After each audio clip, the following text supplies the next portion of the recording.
मेरे प्रिय भक्तों, तुम हर दिन अपने घर को साफ करते हो।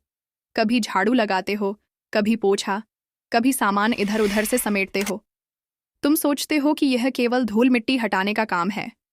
लेकिन मैं, माँ काली, यह देखती हूँ कि घर की सफाई केवल धूल हटाने का कार्य नहीं है। यह ऊर्जा का शुद्धिकरण है।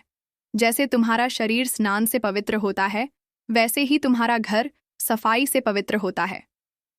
घर केवल दीवारें नहीं भक्तों, याद रखो, तुम्हारा घर केवल ईंट पत्थर और दीवारों से नहीं बना। यह ऊर्जा का केंद्र है। हर दीवार, हर कोना, हर वस्तु अपने अंदर स्पंदन, विब्रेशन रखती है। यदि घर में गंदगी, धूल और अव्यवस्था है, तो वहां नकारात्मक ऊर्जा स्वतः जमा हो जाती है।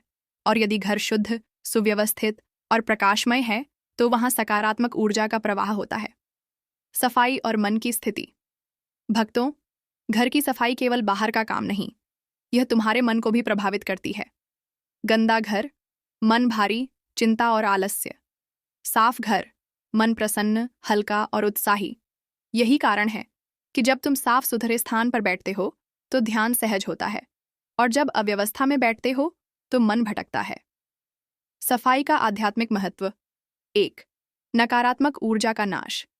धूल और अव्यवस्था में अशुभ तरंगें बसती हैं। झाड़ू लगाने से वे दूर होती हैं। 2. देवी देवताओं का वास। स्वच्छ घर देवत्व का आमंत्रण देता है। 3. वास्तु संतुलन। गंदगी घर के वास्तु दोष को बढ़ाती है, जबकि सफाई संतुलन लाती है। 4. आत्मा की शांति। जब वातावरण शुद्ध होता है, तो आत्मा भी शांति अनुभव करती है। सफाई करते समय सही भाव भक्तों, याद रखो, सफाई केवल हाथ का काम नहीं है, यह पूजा का रूप है। झाड़ू लगाते समय मन में यह सोचो, मैं केवल धूल नहीं हटा रहा, मैं नकारात्मक ऊर्जा हटा रहा हूं। पानी से पोछा लगाते समय सोचो, जैसे जल धूल मिटाता है, वैसे ही मेरे भीतर की अशुद्धियां भी धुल रही हैं। सामान व्यवस्थित करते समय सोचो, जैसे घर व्यवस्थित होता है, वैसे ही मेरा मन भी व्यवस्थित हो रहा है। सफाई से जुड़े छोटे नियम। सुबह सूरज निकलने के बाद ही झाड़ू लगाना शुभ है। घर के अंधेरे कोनों में दीपक या धूप अवश्य जलाओ। टूटी फटी बेकार वस्तुओं को घर में न रखो। रसोई घर और पूजा स्थान को प्रतिदिन विशेष रूप से साफ करो। दरवाजे के पास गंदगी न रहने दो, वहां से ऊर्जा का प्रवेश होता है। सकारात्मक ऊर्जा लाने के उपाय। सफाई के बाद दीपक जलाओ। हर कोने में अगरबत्ती या धूप दिखाओ। दिन में एक बार शंख या घंटी बजाओ। पौधों को जल दो, ताकि घर में प्राकृतिक जीवन शक्ति बनी रहे। सफाई करते समय मन ही मन मंत्र बोलो, एयूएम क्रीं कालिकाय नमः।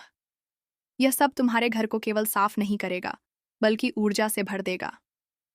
निष्कर्ष भक्तों, घर की सफाई केवल शारीरिक कार्य नहीं, यह आध्यात्मिक क्रिया है। जैसे शरीर को स्नान चाहिए, वैसे ही घर को सफाई चाहिए। याद रखो, जहां सफाई है, वहां सकारात्मक ऊर्जा है। जहां अव्यवस्था है, वहां नकारात्मक ऊर्जा स्वतः जन्म लेती है। इसलिए अपने घर को प्रतिदिन ऐसे साफ करो जैसे मंदिर को साफ करते हो, क्योंकि तुम्हारा घर ही तुम्हारा पहला मंदिर है। जय मां काली।